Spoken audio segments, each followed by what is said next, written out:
Si on a choisi aujourd'hui de commencer l'université notamment par une discussion sur l'autodétermination du peuple kanak et la crise de l'impérialisme français, c'est déjà un peu comme une forme d'hommage à la lutte héroïque et de la jeunesse kanak et du peuple kanak qui a connu une véritable insurrection pendant plusieurs semaines ces derniers mois. C'est aussi une façon d'ouvrir une discussion stratégique centrale sur des questions qu'une organisation qui souhaite faire la révolution et se construire en France et dans le monde est obligée à être amenée à se poser. Pour les révolutionnaires, il n'y a pas de séparation pour nous entre les luttes qui sont menées au quotidien en France contre le capitalisme, contre ce que c'est l'État français à échelle internationale en tant qu'entité qui défend ses intérêts, qui défend sa bourgeoisie et sa place dans le monde, qui opprime, qui pille et qui exploite des nations opprimées. Pour nous, la crise du régime de la Ve République, d'un côté, et celle de l'impérialisme français de l'autre, sont indissociables et constituent une seule et même crise qui se fait ressentir aussi bien dans les débats récents sur la décision de nomination du prochain ou prochaine Premier ministre et les révoltes dans les rues de Nouméa. Pour commencer la discussion, je voudrais un peu définir les termes sur lesquels on va s'appuyer aujourd'hui pour pouvoir discuter, parce que cet atelier, c'est à la fois, je disais, une discussion sur l'impérialisme français et sur l'autodétermination de la Kanaki. Pour rappel, chez Lénine, sur qui on va beaucoup s'appuyer aujourd'hui, l'impérialisme, c'est une phase spécifique du développement du capitalisme. C'est son stade monopoliste qui correspond à un moment d'affrontement des grands groupes capitalistes et aussi des États pour se partager le monde. L'impérialisme, ce n'est pas seulement la spoliation des ressources naturelles, comme on le pense souvent, ce n'est pas seulement des interventions militaires en Irak faites par George Bush, hein. C'est un système en tant que tel dans lequel les États sont divisés, ils sont hiérarchisés entre eux et ils font valoir leur place en fonction de leurs forces militaires, économiques ou politiques. Et la France, elle fait partie du club restreint des nations oppressives, elle fait partie des principales puissances impérialistes au monde. Pour donner quelques chiffres, parce qu'on l'oublie un peu souvent en France, on va dire, mais la France est membre permanent du Conseil de sécurité de l'ONU, c'est la 4e puissance mondiale du point de vue militaire, c'est la 2e exportatrice d'armes au monde à partir de cette année, elle est 9e en termes de produit intérieur brut, donc de production annuelle, et elle occupe une place donc spécifique dans les relations internationales, en se considérant comme une puissance à ambition universelle, un peu comme les États-Unis, c'est-à-dire qu'elle considère que ses intérêts sont ceux de l'ensemble des autres peuples du monde. La France, donc, elle participe ouvertement au pillage des pays semi-coloniaux et des colonies, de leurs forces de travail, de leurs ressources, et opprime des nations. Et si elle s'est maintenue à la table des grands, au moins en tant que puissance intermédiaire, en tant que puissance moyenne, c'est parce qu'elle dispose de piliers centraux sur lesquels elle appuie sa position internationale.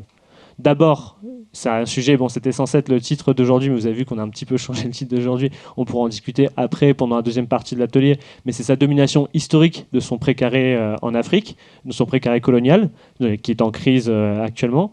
Et deuxième point, c'est sa possession de l'arme nucléaire, qui l'inscrit dans une des puissances militaires principales au monde. À ça, moi, j'ajouterais une anomalie qui est propre à la France, et qui est sa domination d'un empire colonial, qui la constitue comme le deuxième État en matière de territoire maritime mondial à travers ses colonies actuelles. Ces piliers ils sont organisés autour des institutions de la Ve République, on le verra ensuite, qui est à la tête d'un empire où le soleil ne se couche jamais. La France, c'est 11 millions de kilomètres carrés de zone économique exclusive, c'est 7 millions qui sont concentrés en Kanaki, donc c'est-à-dire 2 fois la Méditerranée, comme territoire français dans le Pacifique quand même. C'est 5 départements et régions d'outre-mer, donc vous connaissez hein, la Guyane, Martinique, Guadeloupe, Réunion et Mayotte, et des collectivités d'outre-mer en plus, comme la Polynésie, Wallis-et-Futuna, etc. Et ces pays qu'on appelle souvent des confettis d'empire, de manière un peu méprisante, en fait, ils redeviennent de plus en plus, dans une période d'affrontement entre les grandes puissances, des positions géostratégiques centrales pour la France, dont elle ne peut pas se passer, alors que son impérialisme est en plein déclin. Donc dans une première partie, je reviendrai sur ça, surtout sur les aspects qui constituent l'impérialisme français, et particulièrement dans le Pacifique. Bon, évidemment, cet atelier, il n'a pas pour ambition d'être exhaustif sur l'histoire et les mutations du mouvement d'autodétermination du peuple kanak. Il y a d'autres qui pourraient le faire mieux que moi, mais en tout cas, on reviendra plutôt dans une deuxième partie sur les coordonnées de l'oppression du peuple kanak par la France et les enjeux de la naissance du mouvement indépendantiste dans une nation opprimée. On essaiera de comprendre donc un peu l'enjeu qu'il existe pour nous, en France, de construire un mouvement anti-impérialiste et le besoin que notre programme et notre stratégie passent aussi par le soutien inconditionnel de la lutte pour l'autodétermination des peuples opprimés par la France. Enfin, je reviendrai sur les éléments les plus récents, sur la situation et la conjoncture politique actuelle en Kanaki, qui a été vraiment caractérisée par, je pense, une insurrection urbaine de la jeunesse kanak et des travailleurs ces derniers mois. D'une certaine manière, on pourrait dire, si l'année dernière, vous vous souvenez, à l'UDT, pour ceux qui étaient là, on avait beaucoup insisté sur le fait que Macron avait réussi à faire sortir quasiment l'intégralité des secteurs de la société dans la rue, d'une manière ou d'une autre. Bon, d'une certaine manière, c'est aussi le cas pour les colonies françaises. Il y a un journaliste de Mediapart qui disait souvent que, en gros, les Outre-mer étaient souvent en l'avance d'une colère par rapport à ce qui se passe en métropole. Je ne sais pas si on peut généraliser autant des peuples et des pays aussi différents les uns des autres, mais c'est indéniable qu'il existe un lien entre la lutte des classes en France et la crise du régime et sa situation actuelle en Kanaki. Et ça nous permettra de conclure sur quelques éléments de débat avec la gauche et l'extrême gauche aujourd'hui en France. Voilà.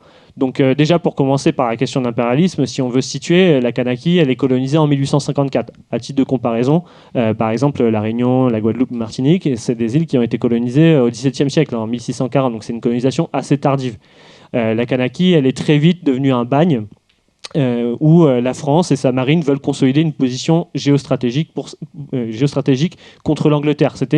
Le Pacifique, c'était totalement contrôlé par l'Angleterre, c'est quasiment que des colonies anglaises à l'époque, et donc Napoléon conscientise qu'il y a besoin d'avoir une colonie qui va un peu être un caillou dans la chaussure de son adversaire stratégique. La Kanaki, elle devient rapidement une colonie de peuplement. Donc, on y installe un bagne, parce qu'on considérait que le bagne de Cayenne, pour ceux qui ne savent pas, donc à Cayenne, en Guyane, il y avait un bagne qui était particulièrement mortifère, c'est-à-dire que la moitié des gens qui étaient envoyés à Cayenne mouraient dans les premières années de leur arrivée.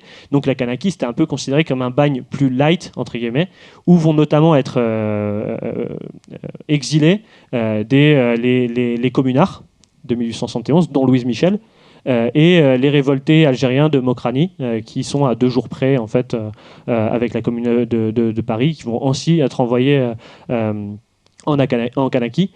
En plus de ça, on peut ajouter énormément de prisonniers de droit commun, en gros, à qui on proposait de partir en Kanaki et au bagne. Plutôt que d'être dans prison, on donnait sa peine, on doublait sa peine pour pouvoir travailler de manière forcée pour le gouverneur et les colons locaux. Donc il y avait vraiment la colonisation de peuplement, déjà, c'est une préoccupation pour l'État français pour consolider une position. Et ça, il faudra le retenir tout au long de la discussion d'aujourd'hui. La Kanaki, c'est pas seulement une colonie de peuplement, elle a la particularité d'être en plus une colonie d'exploitation. Le sujet qui vous vient peut-être en tête, c'est la question du nickel. L'État français, en fait, elle s'intéresse quand même particulièrement au nickel, c'est la 2e réserve mondiale de nickel au monde. C'est une énergie centrale une ressource centrale pour la question de la transition énergétique. Et la domination du peuple kanak et des autres peuples colonisés va être à la fois une façon pour la France d'exploiter leur force de travail, leurs richesses, etc., mais aussi de constituer un empire moderne dans le cadre du partage entre les grandes puissances. D'une certaine manière, la Kanaki, c'est une forme de consolation, comme l'Algérie, des défaites passées de l'impérialisme français, qui avait perdu Haïti avec la révolution haïtienne et qui avait perdu un ensemble de colonies aux mains de l'Angleterre. Et donc, entre la Kanaki et l'Algérie sont un peu deux colonies, on va dire, qui vont entrer dans le même contexte de recomposition de ce qu'on a appelé le Second Empire colonial. Je passe un peu sur les éléments historiques, mais si vous étiez au topo l'année dernière qu'on avait fait sur la question de la France-Afrique, qui d'ailleurs est sur Spotify, sur le truc de marxisme et stratégie, si vous voulez le retrouver, vous aurez peut-être retenu que on disait que le précaré français, la Méditerranée et une partie y compris du Moyen-Orient, ça a toujours été considéré un peu comme le centre de gravité de l'impérialisme français. On y reviendra après. Et les îles du Pacifique, pas vraiment, c'est pas totalement le centre de gravité de l'impérialisme français. Par contre, ça a évolué au fur et à mesure de l'histoire, l'intérêt qu'a apporté la France pour la Kanaki. L'histoire coloniale et la volonté de défendre à fond la place de l'impérialisme français, ça a été aux origines par ailleurs de la Ve République. À la fin de la Seconde Guerre mondiale, il y a un accord de l'Angleterre et des États-Unis avec la France, qui avait par ailleurs collaboré, etc., à présenter la France comme un membre du camp des vainqueurs. Et à la différence des autres puissances qui ont été vaincues, comme l'Allemagne, l'Italie, le Japon, etc., la France et sa bourgeoisie, ils ont prétendu un statut, on va dire, de puissance moyenne d'équilibre, ou ce que disait De Gaulle, en gros, c'était une puissance mondiale moyenne qui devait équilibrer 2 enjeux stratégiques pour l'impérialisme français. D'une part, défendre les intérêts de l'ensemble des puissances impérialistes, face notamment aux dangers du RSS, etc. Et deuxièmement, de défendre ses propres intérêts au sein du camp impérialiste, au sein du camp des différents pays impérialistes. Et donc les actes fondateurs de la Ve République, c'est en pleine crise coloniale, c'est en pleine perte de l'Indochine, c'est après Dien Bien Phu, c'est après le début de la guerre en Algérie. On a tendance à oublier que la Ve République, c'est deux actes fondateurs qui montrent vraiment ce continuum, on va dire, entre la question coloniale et la question de l'impérialisme. C'est le coup d'État militaire qui est organisé par des généraux qui souhaitaient renforcer la politique française de répression en Algérie. C'est ce coup d'État militaire du 13 mai 58 qui porte De Gaulle au pouvoir, même si on a tendance à penser qu'en fait De Gaulle est venu arrêter le coup d'État. C'est simplement qu'ils ne sont pas allés jusqu'au bout du coup d'État parce qu'il avait déjà été porté au pouvoir. Et la deuxième chose, c'est le massacre du 17 octobre 61 des Algériens qui ont été tués par la police et jetés dans la Seine comme une expression d'une lutte contre un ennemi qu'ils considéraient comme un ennemi antérieur, constitué pour, je cite les documents stratégiques de l'époque de l'armée, remettre en question les intérêts internationaux de l'État français en son sein. Donc la France, elle commence à se constituer un État fort, très centralisé, pour défendre à la fois ses intérêts, avec une place très forte de l'armée dans les institutions, etc., mais qui soit aussi capable de stabiliser les relations entre les classes sociales en interne, d'éviter des crises de lutte des classes trop importantes en France qui pourraient justement déstabiliser son empire. Pour aller vers la Kanaki, pour revenir vers la Kanaki un peu dans toute cette histoire, mais c'était une façon de contextualiser. La Kanaki, donc, c'est un terrain à la fois de déploiement de l'impérialisme français. Pour De Gaulle, la Kanaki, et la domination de manière générale des colonies françaises, c'était une des conditions du maintien de la France comme puissance internationale. Mais souvenez-vous, j'ai aussi parlé de l'arme nucléaire comme autre condition. Et après la guerre d'Algérie, la perte de l'Algérie par la France et la révolution algérienne, la France doit déplacer les tests nucléaires qu'elle organisait au Sahara vers un autre territoire. Et là où elle l'organise, ça va être vers les îles du Pacifique, donc ça va être vers la Polynésie française, où elle va organiser seulement entre 1966 et 1996, pour un peu dimensionner le crime, à la fois l'écocide, le crime qui a des conséquences encore aujourd'hui sur les populations, notamment de Polynésie française, etc. Elle a organisé 193 essais nucléaires sous-marins en Kanaki, c'est ce qui est en Kanaki, pardon, en Polynésie française, dans les îles de Murora et Fangatofa, et c'est ce qui va permettre à la France de se considérer comme une puissance nucléaire. Et ça, c'est très important, donc, de consolider les colonies qu'il y avait dans le Pacifique, dans le cadre où le Pacifique était devenu vraiment la zone nucléarisée mondiale où toutes les grandes puissances testaient leurs armes nucléaires. Donc les puissances occidentales, elles ont totalement nucléarisé, je disais, le Pacifique, et l'intérêt géostratégique pour le pays, donc il est double. Parce que la Kanaki, ça devient un territoire principal maritime de la France dans l'Indo-Pacifique, ce qui va devenir ensuite l'Indo-Pacifique, et ça joue un rôle central en tant que base française militaire. La deuxième chose, c'est que la Kanaki, c'est aussi le terrain de déploiement de l'autoritarisme français. La Kanaki et les îles du Pacifique, elles ont été un terrain d'expérimentation, par exemple, de l'état d'urgence et des états d'exception. Seulement en Kanaki, depuis la Ve République, depuis 58 et 62, il y a eu 7 états d'urgence qui ont été organisés en Kanaki. On y reviendra un petit peu après. Donc je ne vais pas dire par là que c'est tout l'océan Pacifique qui est une zone qui est dominée par la France, etc. Par ailleurs, beaucoup des grandes puissances comme les États-Unis aimeraient que la France n'y soit pas trop et ne considèrent pas comme riveraine de cet espace mondial.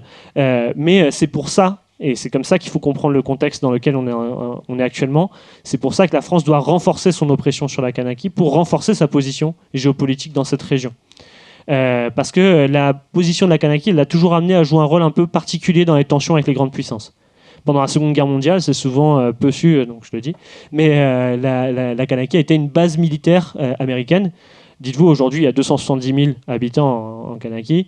À l'époque, il y avait, donc en 1942, il y avait 100 000 soldats américains, donc quasiment autant de soldats américains qu'il y avait de population sur place, pour en faire une base militaire contre le Japon. Parce que la Kanaki, si vous voulez, c'est l'axe géostratégique qu'il y a entre l'Australie, Kanaki et Nouvelle-Zélande, qui sont les alliés principaux des États-Unis dans la région pour contenir, d'abord, ça a été le Japon, puis l'URSS dans la région, etc., etc.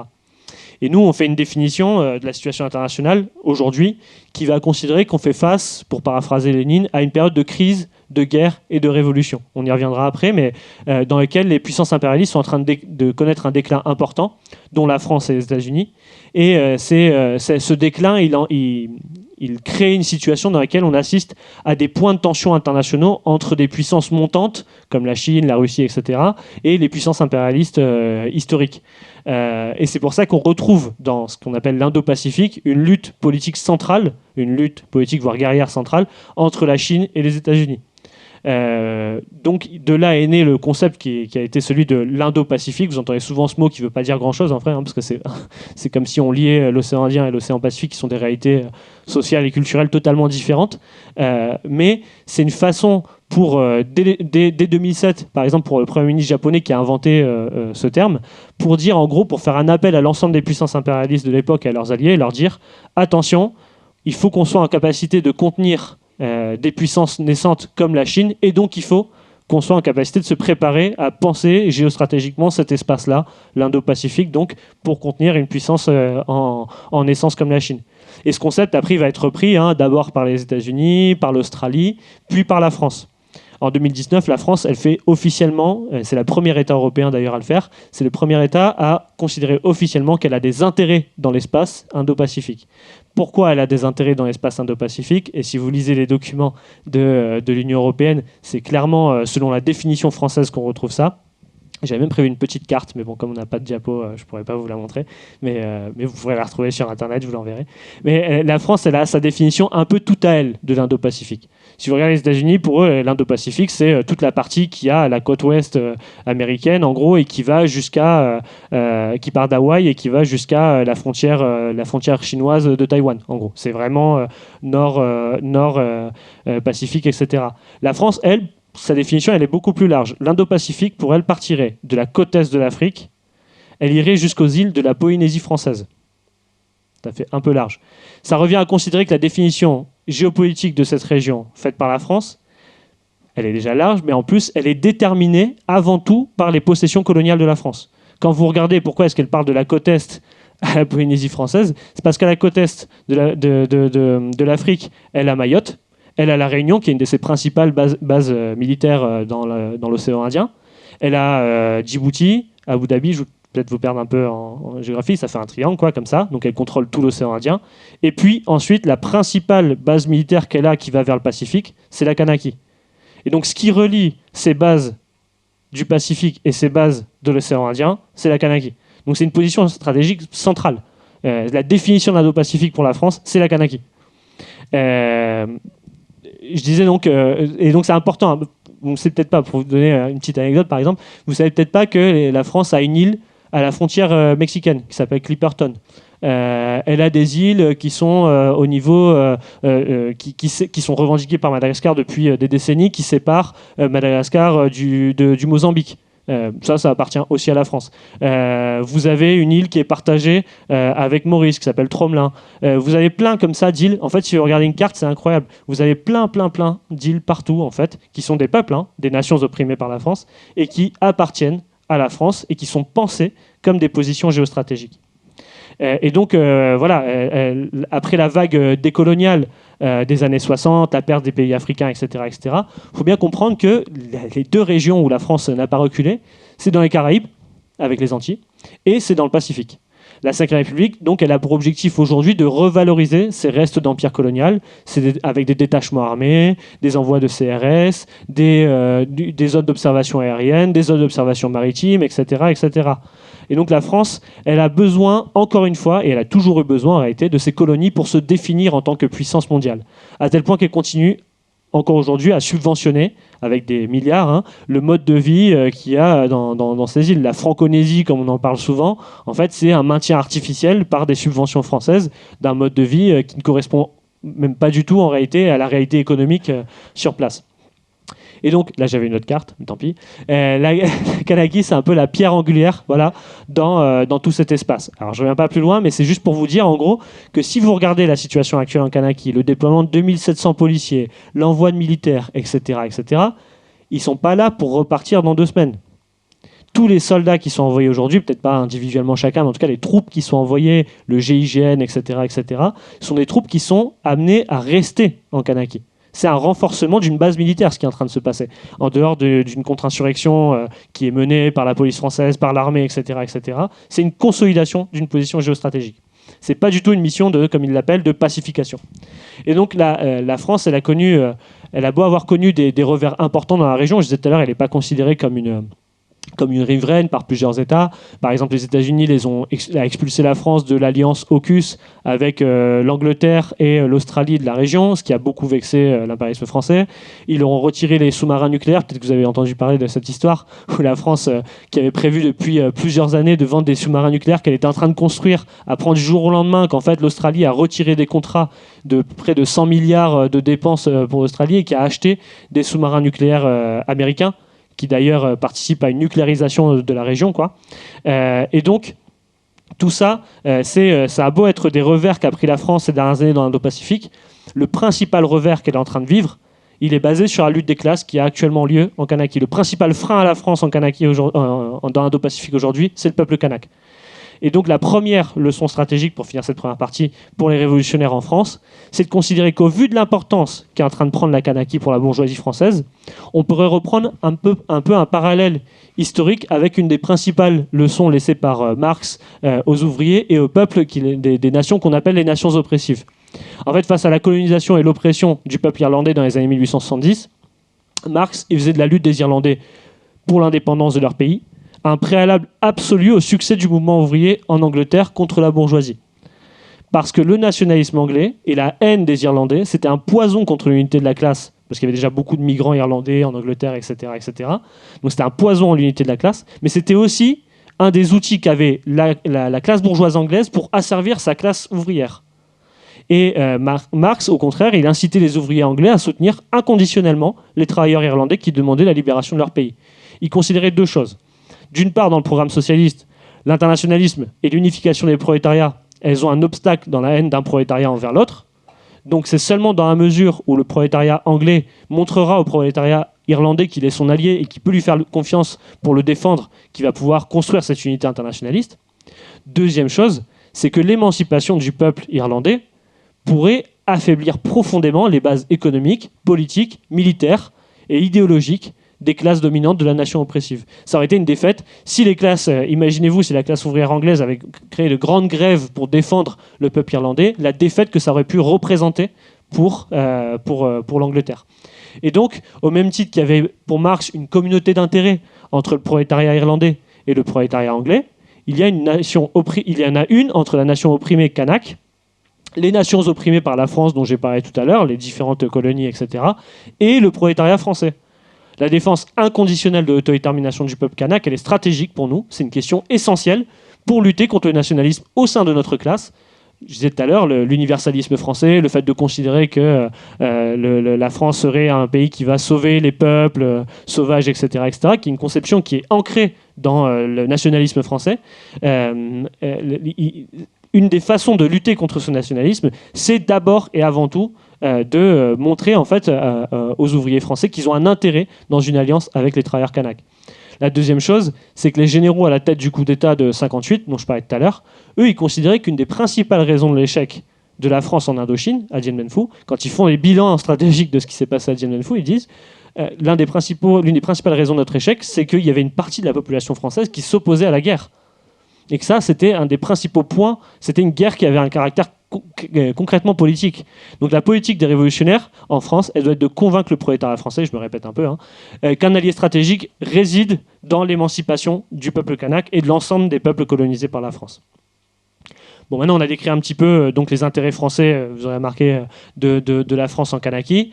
Il faut qu'on essaie de réfléchir un peu à comment s'est constitué, on va dire, le mouvement national kanak et pourquoi est-ce qu'on peut revendiquer certains aspects progressistes de ce mouvement national kanak et pour essayer de comprendre un peu la grande différence qu'il y a entre une nation oppressive et une nation opprimée. L'objectif de cette année, je l'ai dit tout à l'heure, c'est pas vous donner une vision exhaustive, je vais sûrement passer sur des choses, etc. Donc n'hésitez pas à intervenir ensuite dans la discussion et on pourra développer. Mais je reprends depuis tout à l'heure une terminologie, encore une fois de Lénine, qui est celle de différencier des nations oppressives et des nations opprimées. Des nations opprimées dont le développement politique, économique et leur droit à disposer d'elles-mêmes est freiné ou pris en otage par des nations oppressive. Okay, donc il y a une différence intrinsèque entre ces deux types de nations.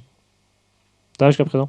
Donc, pour comprendre les coordonnées de la revendication nationaliste en Kanaki, il faut rappeler que une partie, qu'elle fait partie, elle est la seule colonie des actuelles colonies françaises à avoir été placée sous le code de l'indigénat. Alors pour ceux qui ne connaissent pas trop le code de l'indigénat, c'est à partir de 1887 qu'il a imposé en Kanaki. Il avait d'abord été imposé en Algérie. Isabelle Merle, qui est une spécialiste du sujet, elle en parle comme une monstruosité juridique. Pourquoi ? Parce que les gouverneurs coloniaux, ils pouvaient à la fois concentrer des pouvoirs exécutifs et judiciaires et les pouvoirs spéciaux de police. Et avec ça, il y avait un système dans lequel les Kanaks, en gros, étaient des sujets de la République. Ils avaient la nationalité française, mais ils n'avaient pas la citoyenneté française, donc pas le droit de vote, etc., etc. Il y avait une liste de crimes qui étaient seulement imputés aux Kanaks. Par exemple, un Kanak qui portait une arme dans une région où vivaient des Blancs, c'était un crime. Il pouvait aller directement en prison sans procès. Okay, donc, et ça, je parle d'une arme, mais on peut parler de plein d'autres choses. Hein. On peut parler du culte, etc., etc. Donc le statut, c'est un peu l'aboutissement d'une théorie raciale et biologique qui a été intégrée à l'État français. Et c'est une des sources encore aujourd'hui du racisme institutionnel en France, qui fusionne un discours civilisationnel, on apporte la civilisation européenne au peuple sauvage, et un discours profondément raciste, basé sur des considérations faussement biologiques. Le meilleur exemple de ça, pour ceux qui ne connaissent pas forcément, etc., il y a eu l'exposition coloniale française dans laquelle la France montrait toutes ses colonies, etc., d'une manière extrêmement caricaturale en 1931. Et la France, elle expose les peuples kanaks comme un peuple cannibale et sauvage dans des cages. Avec l'indigénat, les Kanaks ils vont être poussés dans des tribus, ils vont devoir le travail forcé aux gouverneurs, aux colons, etc., etc. Le truc, c'est que ça va avoir un effet paradoxal, cette situation, parce qu'elle va pousser des populations en Kanaki qui étaient très différentes les unes des autres. Vous savez qu'il y a 28 langues, par exemple, en Kanaki qui se parlent, et elles vont être poussées donc, dans ces tribus, et elles vont être poussées à s'unifier. À l'instar un peu du prolétariat qui s'unifie dans ses conditions d'exploitation, le peuple kanak trouve son unité nationale politique et y compris un peu ethnique dans son oppression et son exploitation dans le cadre du code de l'indigénat. Et donc de la colonisation, la révolte du chef Ataï en 1878, qui est un peu la révolte historique connue un peu en Kanaki. Medine a fait une chanson dessus. Le peuple et les dernières révoltes qu'on voit actuellement, on voit que tout au long de l'histoire de la Kanaki, l'histoire qui a lié sur les 3000 ans de vie des Kanaks en Kanaki, dans l'archipel, les 170 ans de colonisation française ont été ponctués constamment par des révoltes et de la lutte des classes. Constamment, par un rejet de la colonisation. Et à la fin de la Seconde Guerre mondiale, donc à la fin de l'indigénat, en fait, De Gaulle il réunit tous les dirigeants un peu coloniaux à Brazzaville en 1944, et puis il leur dit, en gros, c'est un peu retenu cette conférence comme la fin de la colonisation. Bon, en fait, pas du tout. Il explique, on va reprendre la colonisation normalement, mais on concède d'en finir avec le code de l'indigénat pour éviter une crise après la guerre, parce que la France est profondément affaiblie. Et ça va permettre aux Kanaks en 1946 et surtout en 1957, parce qu'il y a 11 ans quasiment de différence entre le moment où l'indigénat est supprimé et le droit de vote, l'acceptation du droit de vote, ça va permettre aux Kanaks d'intégrer les institutions locales de Nouvelle-Calédonie.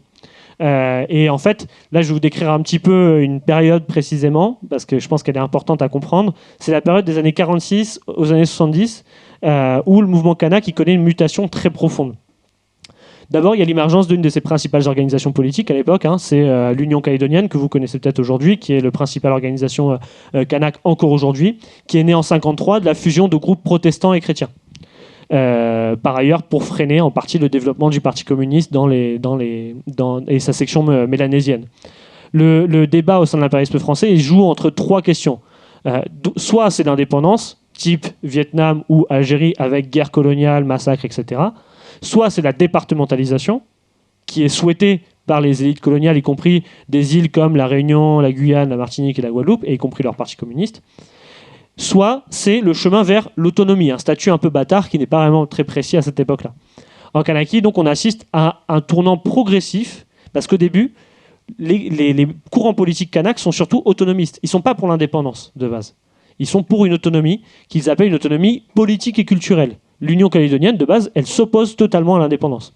Et il va y avoir une transition vers l'indépendantisme. Je m'explique. Quand elle revendique une politique d'autonomie politique et culturelle, En réalité, c'est une politique qui est reprise par le Parti communiste à La Réunion, par Césaire en Martinique, etc., etc. Et en fait, elle revient à considérer qu'il faut faire l'impasse de la question de l'autodétermination parce que l'Union calédonienne, en fait, elle n'est pas hostile au début au gaullisme. Au contraire, même l'Union calédonienne appelle à voter pour le référendum qui permet la mise en place de la Ve République, de la Constitution de la Ve République. L'Union calédonienne, pourtant, et malgré tout, elle va être constamment accusée de séparatisme. La bourgeoisie française ne peut pas accepter que l'Union calédonienne existe, prenne de plus en plus de place, etc., constituée à la fois par les Kanaks et des Blancs. Et donc, les Caldoches, riches, la société coloniale, le gaullisme, l'État français, etc., ils vont tout faire pour faire reculer les avancées et les nouvelles responsabilités qu'arrive à prendre le peuple kanak, en fait, dans son propre territoire. Petite chose, par exemple, on retient le 13 mai 58 en France et en Algérie et en Corse, mais le 18 juin 58, il y a une tentative de coup d'État, y compris à Nouméa, qui est organisée par les broussards, qui étaient les gaullistes caldoches. Donc, toute la période qui va de 46 à 60, c'est une période qui est marquée par la frustration. Constamment, la frustration des envies du peuple kanak, d'une autonomie politique et culturelle et administrative. À chaque fois qu'ils obtiennent quelque chose, les impérialistes le reprennent de la main droite, à chaque fois, constamment. En 56, ils gagnent certaines élections. En 60, on leur retire l'Assemblée territoriale qui existait avec ce mode de fonctionnement, etc. Donc, moi, quand je disais un peu sur cette époque, j'ai pensé à un parallèle historique qu'un marxiste de Trinidad, de Seller James, il expliquait en décrivant la révolution à Saint-Domingue, donc à Haïti, en 1791, quand il y a une révolte des esclaves au nord du pays. Toussaint Louverture, Jean-François Biassou, les chefs en fait des esclaves révoltés à Haïti. Au début, ils cherchent à négocier avec les commissaires et l'Assemblée coloniale. Ils vont même jusqu'à proposer, dont Toussaint Louverture, ils vont même jusqu'à proposer à l'Assemblée coloniale de pacifier la révolte, d'arrêter la révolte des esclaves en l'échange de la libération de 400 de leurs chefs du système esclavagiste. Les commissaires coloniaux refusent, et donc Toussaint Louverture propose de ne libérer que 60 chefs des esclaves. Encore une fois, c'est l'obstination et le mépris des oppresseurs et la profondeur de la lutte des classes à Saint-Domingue qui était extrêmement forte à ce moment-là, qui a poussé la direction politique de l'époque, donc c'était Toussaint Louverture, à revendiquer une libération totale et l'abolition complète de l'esclavagisme. Alors qu'ils voulaient aller vers une trahison, ils ont été tellement obstinés en face, le colonialisme français, qu'ils ont poussé à une position d'autant plus radicale. Pour faire le parallèle, c'est en 1975, alors que la discussion, encore une fois, de l'Union calédonienne, c'est d'aller vers l'autonomie. Chirac, qui est alors ministre pour l'État français, va en Kanaki et il dit il y a deux choix de toute façon. L'autonomie, ça marche pas, c'est l'assimilation ou l'indépendance. Il pense avoir fait un coup de pression énorme, il pense que l'Union calédonienne va devoir accepter l'assimilation, etc. Résultat des courses, 2 ans plus tard, le congrès de l'Union calédonienne décide de défendre la perspective de l'indépendance. Donc, vous voyez un peu le parallèle que j'essaie de faire, en gros. Mais voilà. Deuxième élément, en plus de cette frustration qui va expliquer un peu ce réveil de la nation kanak, c'est le tournant indépendantiste chez les militants qui va s'expliquer par la situation économique du pays. Dans les années 60, il y a un énorme boom économique qui passe par le nickel. En gros, les cours du nickel explosent à l'échelle internationale et du coup, ça participe à un enrichissement très rapide du pays. Toutes les dépenses que fait la France en Kanaki sont remboursées quasiment par les profits qu'elle arrive à tirer de la production de nickel et l'exportation de nickel. Et ça, le problème, c'est que le phénomène ouvrier un peu particulier qu'il va avoir à ce moment-là, c'est que les travailleurs des mines qui vont profiter le plus de cette situation, et notamment qui vont pouvoir urbaniser Nouméa, etc., c'est des travailleurs oreilles, c'est-à-dire des travailleurs métropolitains qui arrivent au fur et à mesure. Et on va voir que le problème démographique, c'est déjà un problème énorme en Kanaki, le fait d'être minorisé sur sa propre terre, qui est une peur des Kanaks de finir comme les aborigènes, c'est-à-dire complètement minorisés sur leur propre terre. Mais surtout, ils réalisent à ce moment-là qu'en plein boom économique, non seulement ils n'en profitent pas, mais en réalité, leur pays a les capacités économiques et les ressources pour permettre un développement. Et ça, c'est important, parce que la France t'explique pendant des décennies que sans elle, tu n'es rien, tu ne pourrais pas résister aux différents autres pays qui veulent t'opprimer, qu'il n'y a pas de ressources sur ce pays, etc., que le peuple kanak serait arriéré, tout ça. Et puis en fait, tu te rends compte qu'il y a toutes les ressources nécessaires pour le développement économique du pays, mais que seulement une couche de la population, sur des bases racistes et coloniales, en profite.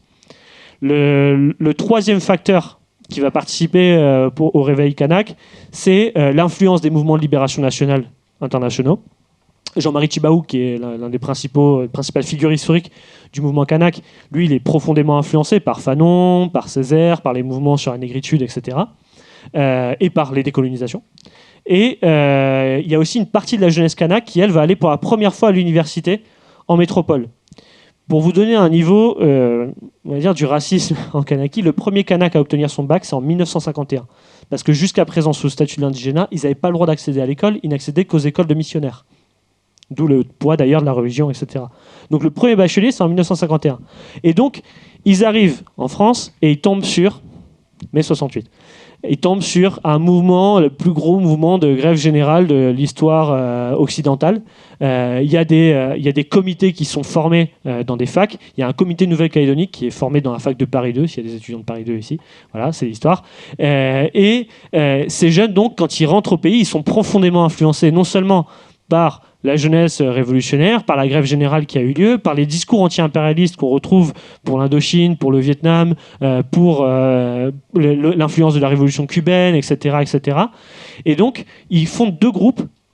Un qui va s'appeler les Foulards Rouges, en hommage à Louise Michel, et l'autre qui va s'appeler le groupe 1878, en hommage à la révolte du chef Ataï. Et ça montre que la lutte des classes à échelle internationale, elle participe, et y compris en France, elle participe et elle inspire énormément des nouveaux intellectuels de la gauche kanak qui vont construire le sujet politique kanak, le sujet national kanak, etc., etc.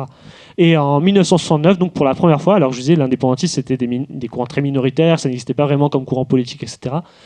Nouméa se réveille le 12 mai 58, il me semble, et elle est recouverte de tags avec écrit « Vive l'indépendance », qui ont été recouverts par ces jeunes qui venaient de revenir de métropole donc, et qui voulaient défendre la perspective indépendantiste. Alors c'est peut-être un peu rapide comme je le raconte, il y a beaucoup de détails sur lesquels je ne reviens pas, etc. Mais voilà, il faut vraiment comprendre donc que c'est toute cette décennie-là, des années 60 à 70, qui va expliquer une recomposition, une transformation des courants indépendantistes kanak. D'abord l'Union calédonienne, d'abord le Palika, qui est le deuxième parti kanak le plus important, qui est un peu le résultat de la fusion de tous ces petits groupes marxistes et révolutionnaires à l'époque, en 75, et l'Union calédonienne qui décide donc d'intégrer l'indépendance à son programme en 77 et en 78. Donc vous voyez, donc ces trois questions-là, donc c'est les fondements de la question nationale kanak avec une influence du marxisme, etc. Et le mouvement nationaliste kanak, donc, il a connu une récomposition qui a été portée par des révoltes de jeunesse, de travailleurs, par des grèves importantes, etc., dans plusieurs communes de l'archipel. Et ça, entre 79 et 84, donc, on va assister à l'union des groupes indépendantistes, d'abord avec le Front indépendantiste, puis avec ce que vous connaissez peut-être aujourd'hui, le Front Libération Nationale Socialiste Kanak, donc le FLNKS, qui a la direction historique, on va dire, du mouvement indépendantiste kanak. Et je pense qu'on peut caractériser un peu ce front comme portant un programme avant tout démocratique, la question de l'indépendance, avec, ils ont une revendication socialiste, mais la question centrale, c'est la question de l'indépendance, mais avec une stratégie qui va osciller tout au long de son histoire entre une stratégie institutionnelle et électorale et une stratégie de guérilla armée, comme on va le voir ensuite dans les années 80. Et un point à remarquer, par contre, c'est que le FLNKS, c'est une organisation qui a un ancrage. Si vous voyez les mobilisations qu'il y a eu en France récemment ou les mobilisations à Nouméa, tout le monde a un drapeau kanak. Le FLNKS a un ancrage politique et culturel qui est très profond. Et donc, en 83, donc, je passe assez rapidement là-dessus, mais le peuple kanak obtient enfin la reconnaissance lors des accords d'Anville-les-Roches du fait qu'il soit le peuple inné et autochtone, et donc qu'il ait le droit inné à l'indépendance et actif à l'indépendance. Il devient sujet de son autodétermination, même officiellement, que ce soit aux yeux de l'ONU, et même la France est obligée de le reconnaître. D'accord ? Et contre le discours qui viserait à faire des Kanaks des racistes, comme on l'entend aujourd'hui chez la droite coloniale caldoche, etc.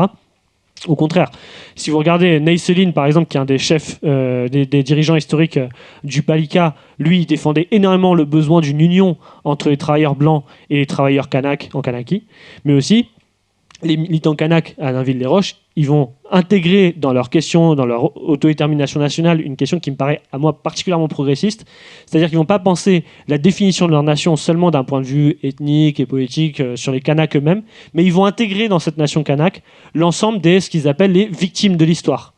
Victimes de l'histoire, ça veut dire tous les descendants de Bagnard qui ont été envoyés de force en Kanaki, ce qui est extrêmement progressiste, et tous les peuples océaniens, vietnamiens, venus d'Asie, etc., qui sont opprimés dans l'archipel.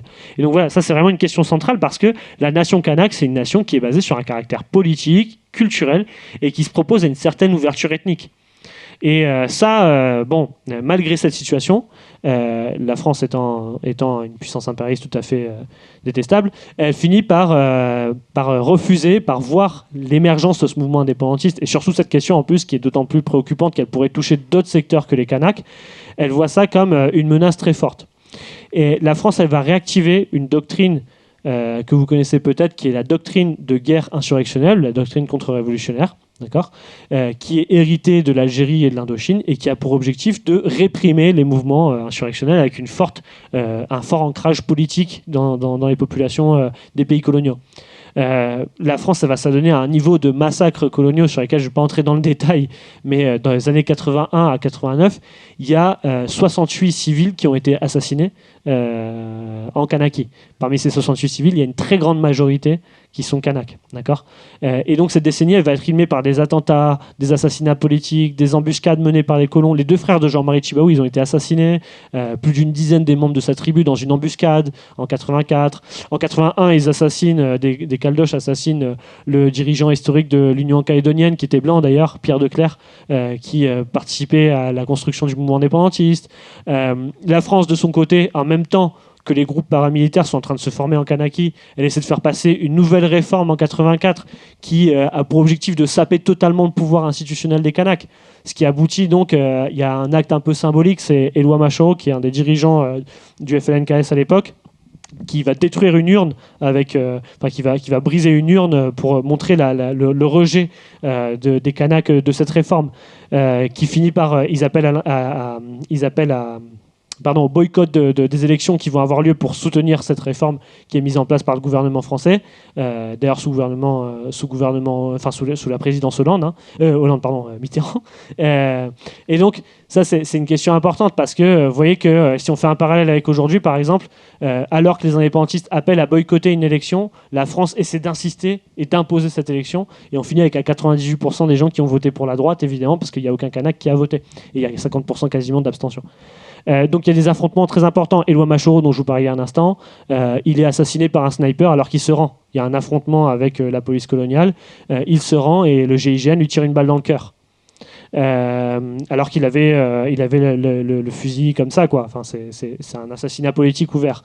Il y a des attentats à la bombe qui sont organisés par les miliciens, y compris dans les quartiers populaires. On verra pourquoi c'est important ensuite, où se réfugiaient énormément de militants et de dirigeants kanaks pour éviter les embuscades, parce que vous voyez, la Kanaki, donc, comme c'est la Grande Terre, elle a des grandes routes qui vont du nord au sud, etc. Tu as une route unique, et donc pour faire une embuscade, c'est super facile, parce que tu attends qu'il passe à un moment donné pour retourner chez lui, ou pour aller vers sa réunion politique. Et donc il y avait énormément d'embuscades, donc ils se cachent dans les quartiers populaires, notamment à Nouméa, etc. Il y a une répression judiciaire, un état d'exception qui est imposé, les colons assassinent des militants, etc. etc. En gros, une situation de guerre civile contre-révolutionnaire qui est menée par la France.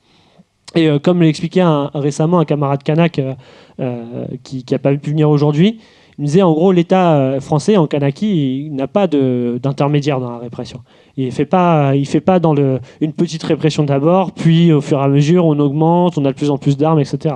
Il n'y a aucune hésitation à aller directement dans un niveau de sauvagerie de l'État français qui est maximal. Cette situation elle s'explique notamment par le fait que l'État français il est moins fort, il a moins d'espace pour coopter les mouvements sociaux, les contenir, etc., etc.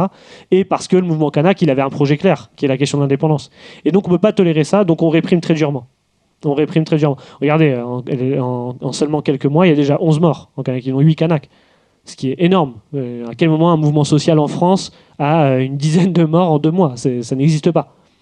Le comble du crime colonial, après, c'est le massacre d'Ouvéa, sur lequel je ne reviens pas parce qu'il faut que j'aille vers la dernière partie déjà. Mais voilà, il y a le massacre de la grotte d'Ouvéa, sur lequel on pourra revenir dans la discussion.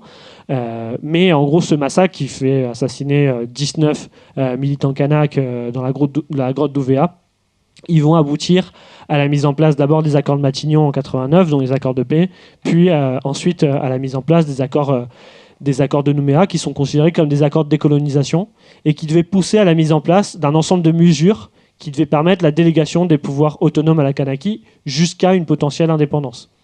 Et parmi les objectifs de ces accords, on retrouve la promesse d'un rééquilibrage des richesses, on retrouve un rééquilibrage du pouvoir politique, la préparation de 3 référendums dans les 20 prochaines années. Les référendums qu'on a connus il y a quelques années, qui sont dénoncés par les indépendantistes, sont le résultat des accords de Nouméa, d'accord, en 1998.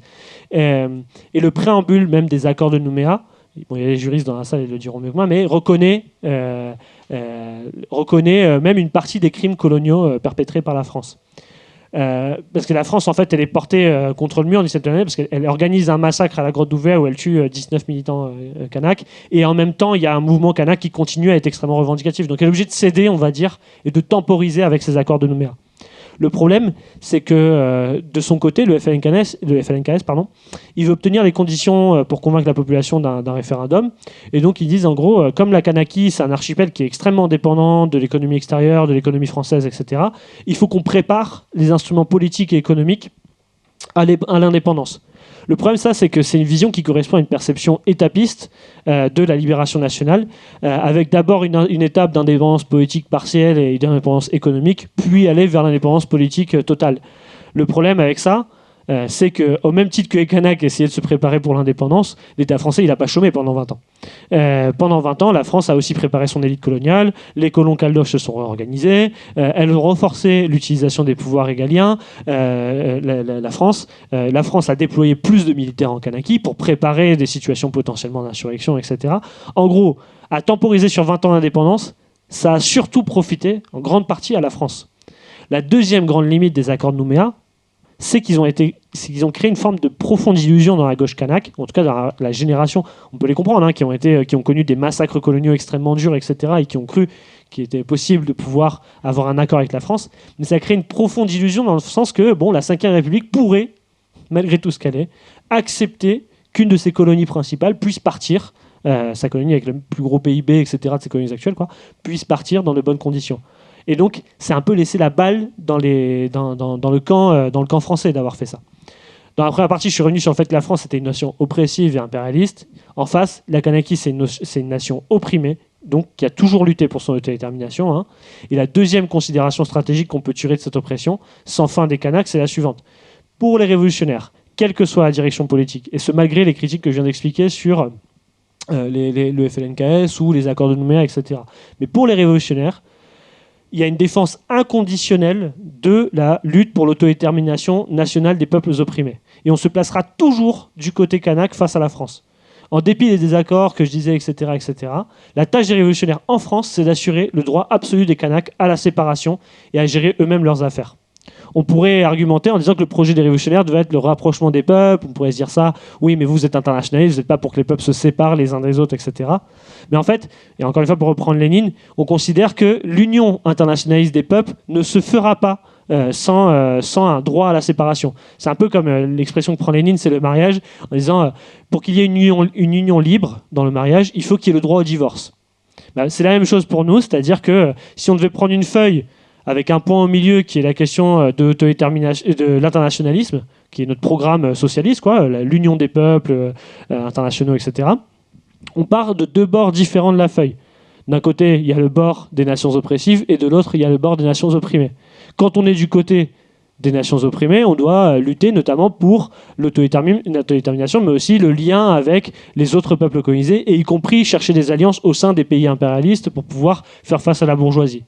Mais quand on est du côté de la feuille des pays impérialistes, la condition pour pouvoir créer une alliance avec les peuples opprimés, avec les Kanaks ici, c'est de défendre inconditionnellement leur droit à la libération politique. Avec quelle autorité on va aller discuter avec les militants Kanaks de stratégie, de révolution, etc., etc., si on ne part pas du préalable qu'on défendra inconditionnellement et toujours leur autodétermination.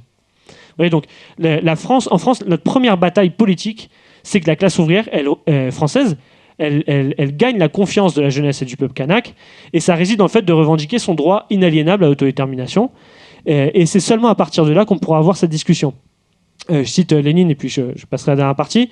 La lutte contre le chauvinisme au sein des pays impérialistes est une tâche de premier ordre, à l'heure où une frange de la classe ouvrière de chaque nation dite oppressive est devenue économiquement, politiquement et idéologiquement complice de sa bourgeoisie dans la spoliation du peuple et du prolétariat des nations opprimées.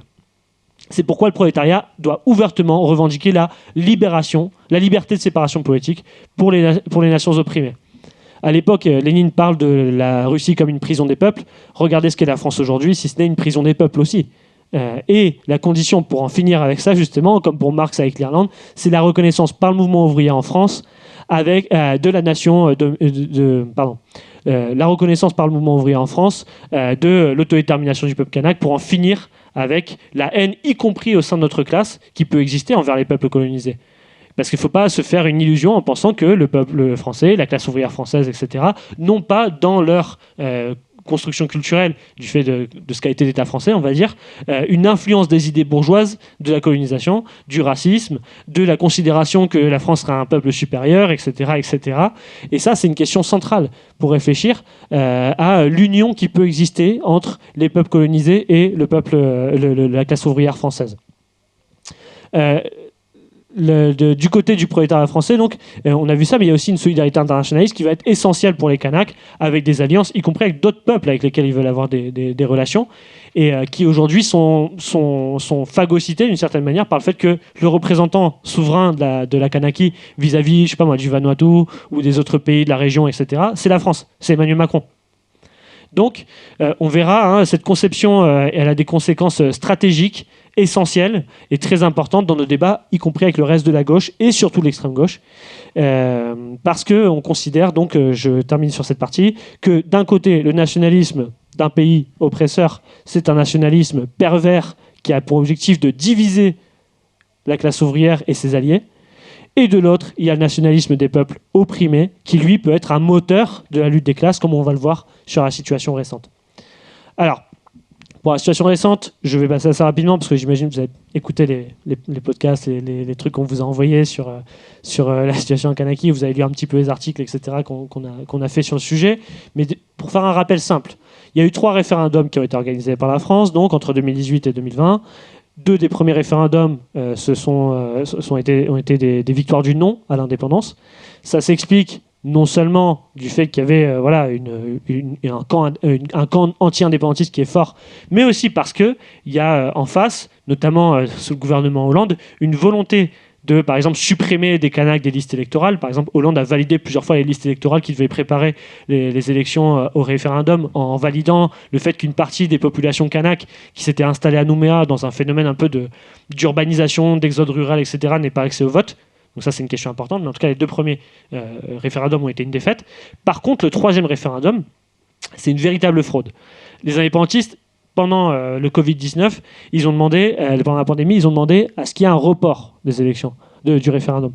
Pourquoi ? Parce que la population kanak, c'est celle qui porte, évidemment, du fait de ses conditions sociales, le plus de comorbidités, de difficultés d'accès à la santé, diabète, etc., encore, obésité et autres, et donc plus de maladies, etc. Et donc, les indépendantistes ont demandé à plusieurs reprises à l'État français, reportez s'il vous plaît le référendum, parce qu'en plus, le deuil coutumier kanak peut durer plusieurs mois. Je ne rentre pas dans le détail. Et donc, il n'y avait pas des conditions réelles pour pouvoir faire une élection pour un référendum. Ça a donné, l'obstination de la France a donné un boycott du référendum par les Kanaks, ce qui a donné une élection, je crois, à 91% du 3e référendum. Et Emmanuel Macron, fidèle à lui-même, a décidé de faire de ce référendum une victoire totale de la France en Kanaki, une intégration définitive et une décision du peuple néo-calédonien de son lien indéfectible avec le peuple français. Voilà. Donc ce 3e référendum, donc, ça a été une fraude. Premier point. Deuxième chose, le gouvernement récemment a décidé d'imposer une réforme permettant le dégel du corps électoral, qui est spécifique aux élections des assemblées de province et de congrès, qui sont contrôlées généralement par les indépendantistes. Pour la France, donc, c'était un objectif qui était, en plus d'avoir perdu le 3e référendum, on va vous retirer, en élargissant le corps électoral, on va vous retirer le pouvoir dans les institutions que vous avez conquis ces dernières années, comme le congrès, les assemblées provinciales, etc., etc. Pour vous dire, c'est ajouter 15% de corps électoral en Kanaki, avec une grande majorité de oreilles qui sont arrivées dans les 10 dernières années en Kanaki. Ça veut dire quoi? Ça veut dire que ce serait, pour l'équivalent en France, imaginez-vous en France que du jour au lendemain, on déciderait d'ajouter 7 millions d'électeurs dans le corps électoral. Et on dirait non, mais c'est une méthode démocratique comme une autre, ce qui est un véritable scandale pour le peuple kanak, qui voit là en fait une remise en question totale non seulement des accords de Nouméa, des accords de la ville des Roches, etc., et qui aurait pour conséquence de les minoriser complètement d'un point de vue électoral. Voilà. Un autre élément, c'est cette façon de manipuler la démographie en Kanaki, d'essayer de minoriser le mouvement kanak en soutenant ou les caldoches ou les oreilles, etc. On le retrouve dans une citation qui, moi, me paraît vraiment parfaite pour essayer d'illustrer un peu la conscience qu'il existe dans les classes dominantes françaises de cette question. C'est Pierre Messmer, qui était ministre des colonies en 1974, il me semble, et qui écrit dans une lettre « À court et moyen terme, l'immigration massive de citoyens français métropolitains ou originaires des départements d'outre-mer, la Réunion, vous voyez comment il y a une utilisation y compris des peuples l'un contre les autres, etc., devrait permettre d'éviter ce danger en temps de l'indépendance en maintenant et en améliorant le rapport numérique des communautés, donc en minorisant la population kanak. Donc voilà, du bagne aux vagues de migration métropolitaine sur les différentes décennies qu'on a connues, etc. Vous voyez que la question centrale, toujours, c'est de faire des colons une forme de corps para-étatique pour gérer la colonie, d'un point de vue administratif, construire une société coloniale, mais aussi d'un point de vue militaire. Quand l'armée et la police ne suffisent pas, on tolère ou on arme des colons, comme on est en train de le voir actuellement avec ce qu'on a appelé les voisins vigilants, vous savez.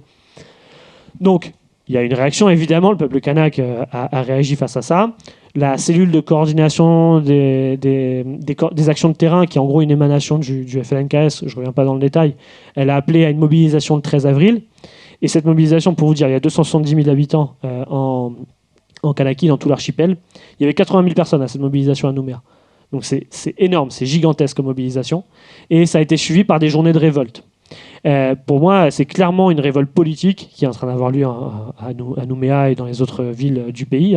Et ça a pris ces dernières semaines, même, pas ces dernières semaines-là, mais même si la situation continue, mais les semaines qui ont suivi le 13 avril, plutôt, une forme de véritable insurrection urbaine de la jeunesse. D'accord ?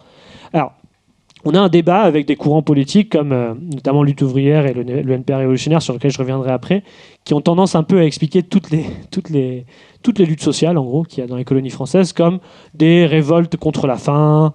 On fait beaucoup de parallèles avec ce qui s'est passé dans les quartiers populaires l'année dernière autour de la mort de Naël. Donc on explique que c'est à cause du racisme et de la faim, etc.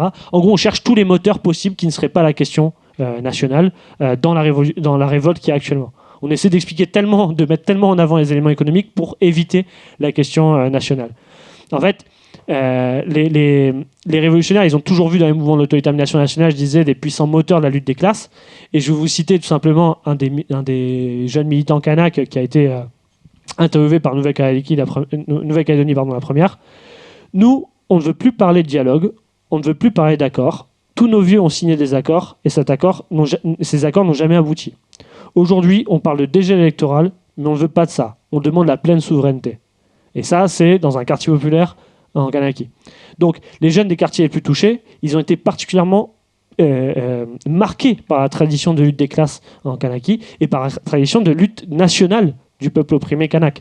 Je parlais tout à l'heure des attentats à la bombe qu'il y avait dans les quartiers. Les quartiers qui aujourd'hui sont le plus touchés par les révoltes, comme Mouravel, Rivière-Salée, etc., c'est des quartiers où les indépendantistes allaient se cacher dans les années 80 et ils avaient des attentats à la bombe. On connaît des militants kanak qui nous racontaient que quand ils étaient jeunes, il y avait eu des attentats chez eux. Parce qu'il y avait s'était trompé d'appartement, donc ils ont failli tuer une famille. Bon, ça marque une génération qui à la fois n'a pas grandi dans l'illusion des accords de Nouméa parce qu'ils n'ont pas connu la défaite des années de révolte, etc., des années 80 et les illusions de paix de Nouméa, mais ont été marqués par la tradition de lutte du peuple kanak. Alors, évidemment qu'il y a des questions économiques qui s'y posent. Évidemment que le peuple kanak vit dans de bien moindres conditions vis-à-vis des autres populations, et particulièrement la population blanche en Kanaki. On peut affirmer par exemple qu'avec la crise du nickel, il y a des attaques qui sont... C'est normal qu'il y ait des attaques qui soient ciblées contre les grands magasins. Par exemple, le fait qu'on fasse brûler des magasins comme ceux de Bernard Ayot, qui est un des principaux monopoles de la distribution, non seulement en Kanaki, mais en fait Bernard Ayot, c'est un peu le Bernard Arnault des Outre-mer, c'est-à-dire que c'est un béquet martiniquais qui contrôle une grande partie de la distribution à La Réunion, à Mayotte, dans les Antilles, en Kanaki, etc. Bon, il faut y voir clairement un caractère politique au fait que ces magasins soient brûlés. Il y a des centaines d'enseignes, donc je disais, qui ont été brûlées. Mais voilà, mais tout ça ne peut pas se comprendre sans comprendre le contexte colonial. Et c'est pour ça que la position qui essaie d'omettre la question nationale, un peu qu'on retrouve chez Lutte ouvrière, etc., de dire c'est des révoltes de la faim, etc., etc., c'est une façon de mettre de côté le fait que la question économique est subordonnée, ici, à l'indépendance du pays, en tout cas à l'autodétermination de la nation kanak. Et donc c'est une révolte politique et culturelle et sociale qui a eu lieu. D'accord ? En face, en plus, on a un impérialisme français qui a été particulièrement affaibli. On devait en parler aujourd'hui, on n'en parlera pas. Enfin, on pourra en parler dans la discussion après. Mais par exemple, on peut penser à ce qui s'est passé au Sahel, avec les différents coups d'État qui ont fait partir la France. On peut penser... voilà, je ne reviens pas dans le détail. Mais en tout cas, la France, elle a déployé un arsenal répressif qui est historique, quoi. Les camarades qui sont ici, peut-être Elsa pourra parler de l'interdiction de TikTok. Mais il n'y a pas que ça. Il y a le déploiement de l'armée sur les espaces publics. Il y a des prisonniers...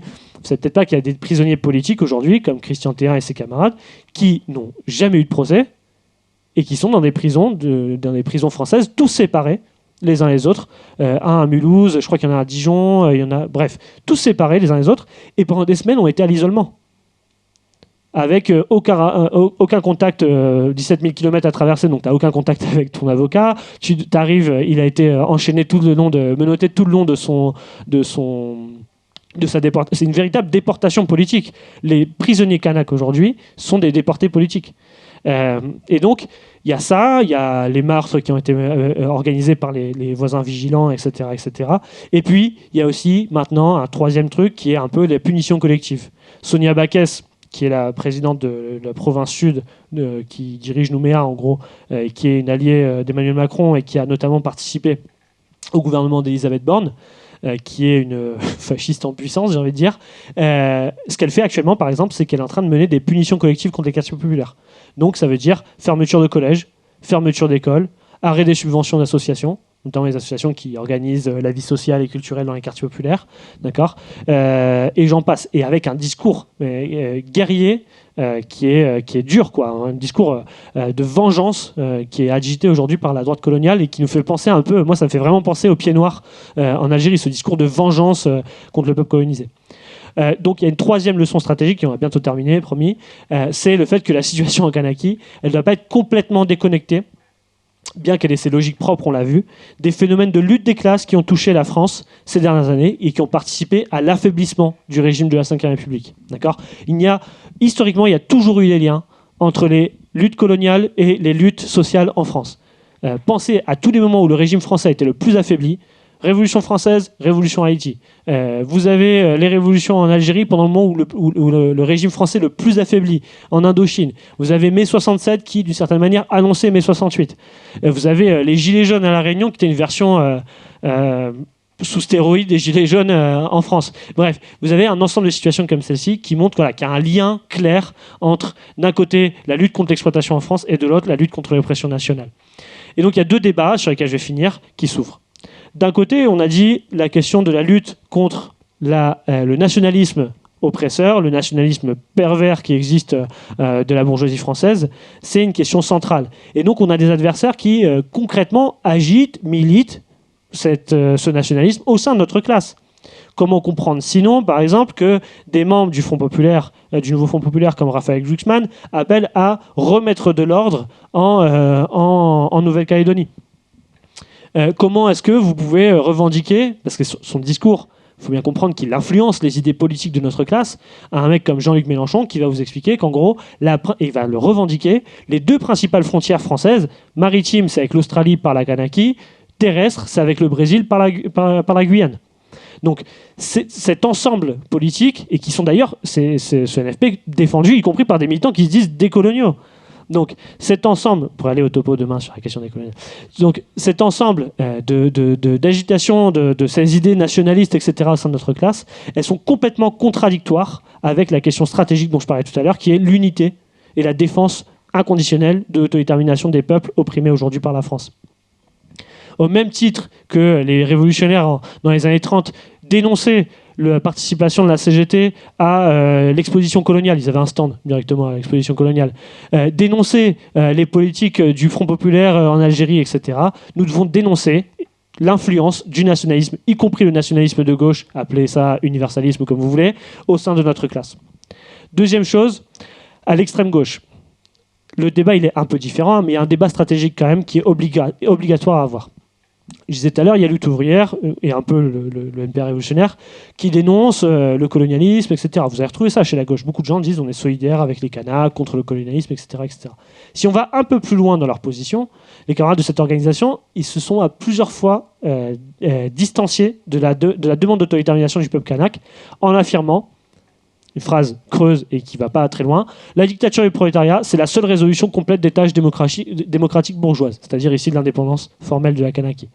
Donc cette position, elle se mêle aussi avec le fait de considérer que le mouvement indépendantiste kanak sera un mouvement, je cite, mené par la petite bourgeoisie kanak, dont le souhait est de devenir une grande bourgeoisie kanak. Ce qui les amène à comparer le FLNKS en tant que nationaliste, et ce malgré toutes les critiques que j'ai expliquées tout à l'heure sur le FLNKS, aux réformistes de la France insoumise. Alors ça, c'est une erreur de méthode qui est grave, parce qu'en fait, vous êtes en train de mettre une équivalence entre l'un qui est en train de dire la plus grande frontière française maritime, c'est la Kanaki avec l'Australie, et de l'autre, vous avez les nationalistes qui sont en train de dire on aimerait une liberté politique. Ça n'a absolument rien à voir, donc. Et cette mise en équivalence, c'est une façon d'éviter d'omettre la question de l'autodétermination nationale. Hello explique que les aspirations des opprimés à échapper à la misère et à décider de leur sort ne peut se réaliser sans renverser l'impérialisme.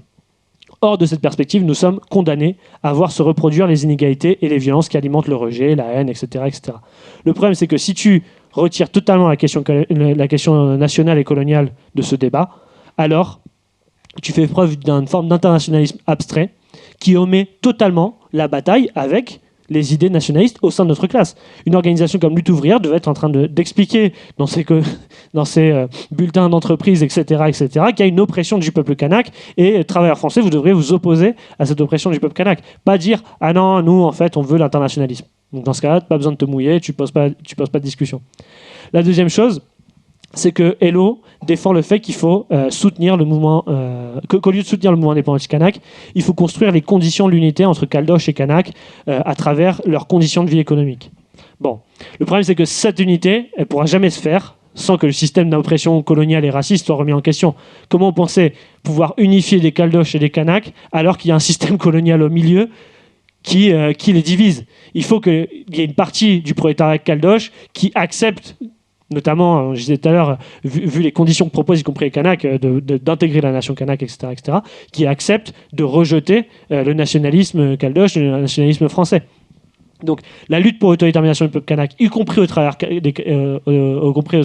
des travailleurs caldoches, c'est une tâche nécessaire pour l'unité de ces deux secteurs de la classe ouvrière, contrairement à ce que dit Hello. Et un des signes les plus intéressants de ça, c'est que vous avez beaucoup de jeunes, par exemple dans des blocages, etc., qu'il y a aujourd'hui en Kanaki, qui sont en fait des caldoches, des jeunes caldoches. Donc, la position du NPR de Hello, je terminerai là-dessus, donc, elle conduit à faire l'économie d'une bataille indispensable en France, je l'ai dit, voilà, je vais un peu répéter, et elle s'oppose totalement à la défense inconditionnelle de la liberté, de séparation politique pour les colonies et les nations opprimées par sa propre nation. Et cette bataille, elle doit être menée au préalable. Parce que si tu dis, en fait, oui, mais avec l'internationalisme, le nationalisme va disparaître. Mais si tu ne poses pas dès le début la discussion d'en finir avec le nationalisme au sein de ta classe, si tu ne construis pas une éducation de la classe ouvrière à l'internationalisme, notamment par cette question, c'est impossible de penser que tu vas pouvoir convaincre de rompre avec le nationalisme français au sein de notre classe. Donc pour nous, qu'est-ce qu'il faut mener comme politique? Et pour conclure.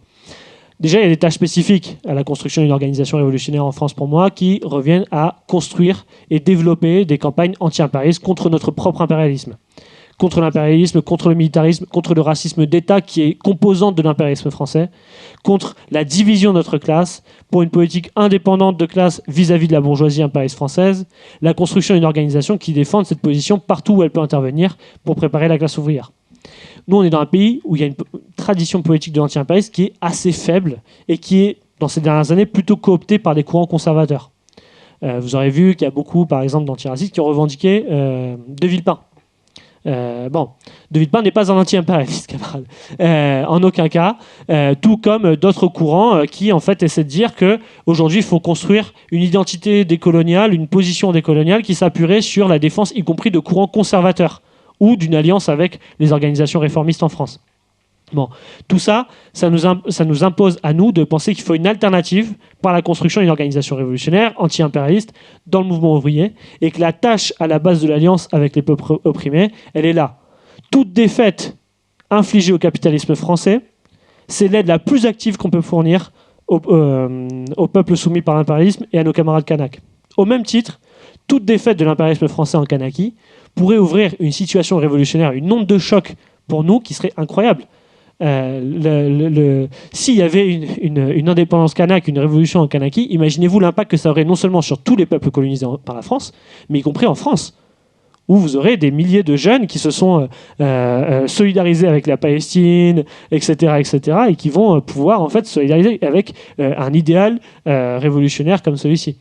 Si la Kanaki, donc, elle revêt des enjeux vitaux pour l'impérialisme français, comme j'ai expliqué tout à l'heure, notamment à une époque de grande lutte entre les grandes puissances, la solidarité des travailleurs et de la jeunesse française envers l'insurrection kanak, elle peut prendre une tournure stratégique dans la lutte contre le gouvernement Macron, le régime de la Ve République et plus profondément le capitalisme français.